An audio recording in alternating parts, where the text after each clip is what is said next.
ഇന്നേ ഓലക്കൊടി പണിയാണ് കേട്ടോ. അങ്ങനെ വെറുതെ ഇരിക്കുന്നു. അപ്പൊ കുറച്ച് ഓലക്കൊടിയൊക്കെ വേണ്ടേ, നമുക്ക് ചൂലുണ്ടാക്കണം, ഓലക്കൊടി വെട്ടിയേക്കണം, അങ്ങനെയുള്ള പണികളൊക്കെയാണ് കേട്ടോ. അപ്പൊ ഞാൻ ഇങ്ങനെ പാടത്തേക്ക് പോകുന്നതാണ്. അപ്പൊ പാടത്ത് വന്ന് നോക്കുമ്പോ ഓലക്കൊടി ഇങ്ങനെ വീണ് കിടക്കുന്നുണ്ട് കേട്ടോ.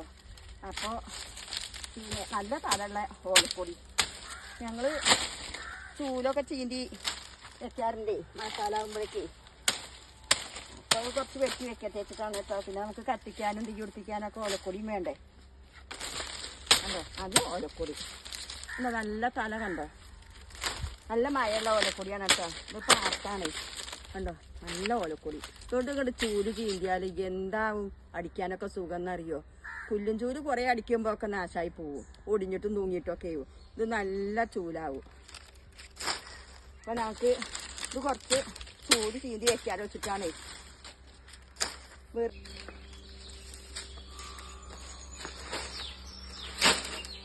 ചൂട് ചീന്തി വെച്ചാലേ നമുക്ക് മഴക്കാലത്തേക്കൊക്കെ ചൂടാണ്. പിന്നെ ഇത് കുറച്ച് അടിക്കി തുടങ്ങിയാൽ പിന്നെ മുറ്റടിക്കാനും വേണ്ട ചൂട്. അപ്പൊ മുറ്റടിക്കും ചെയ്യാം ഈ ചൂലുകൊണ്ട്. മറ്റേ പുല്ലും ചൂലുകൊണ്ടൊന്നും ഇപ്പോൾ മുറ്റടിക്കാൻ പറ്റില്ലല്ലോ. അപ്പോൾ ഈ ചൂടുണ്ടാക്കിയ നല്ല കാര്യമാണ്. മുറ്റടിക്കും ചെയ്യാം, ഉള്ളിലും അടിക്കുക. അത് ഒരു ചൂലായി. ഓലക്കൊടി വെട്ടി കൊണ്ടുവന്ന് ചൂടുണ്ടാക്കിട്ടോ. നമുക്ക് ചൂല് വേണ്ടേ.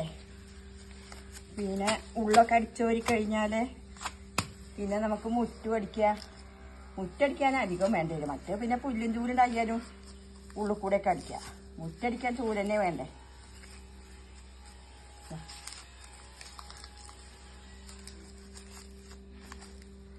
മുറുക്കി കിട്ടുക.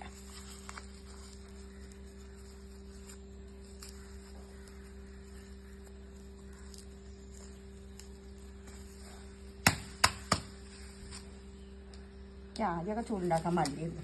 ഇപ്പൊ ചൂടുണ്ടാക്കുന്നത് ഇഷ്ടമാണ്. ഉണ്ടോ, ഇങ്ങനെയൊക്കെ മാറാടിയും തട്ടേ, ഇങ്ങനെയൊക്കെ ഒരു മാറാടിയും തട്ട. പിന്നെ അരികു മുക്കൊക്കെ അണയും ചെയ്യും ഈ ചൂലുകൊണ്ട് അടിച്ചാൽ കേട്ടോ. ഇതൊക്കെ നല്ല ചൂല്. ഇതിങ്ങനെ ഇതുപോലെ നിങ്ങൾ പട്ടുണ്ടെങ്കിൽ ഇങ്ങനെ ഉണ്ടാക്കി നോക്കുകൊണ്ട് കേട്ടോ. നല്ല ചൂലാണ്. പുല്ലും ചൂലിനെക്കാട്ടിലൊക്കെ നല്ല ചൂലാണ് കേട്ടോ. മുറ്റടിക്കാനും ഉള്ളടിക്കാനൊക്കെ അടുക്കള ഭാഗം അടിക്കാനൊക്കെ നല്ല ചൂല. പട്ട കണ്ട കളയരുത്. അപ്പം അടുത്ത വീഡിയോ കൊണ്ട് അടുത്ത് വരാം കേട്ടോ. ശരി.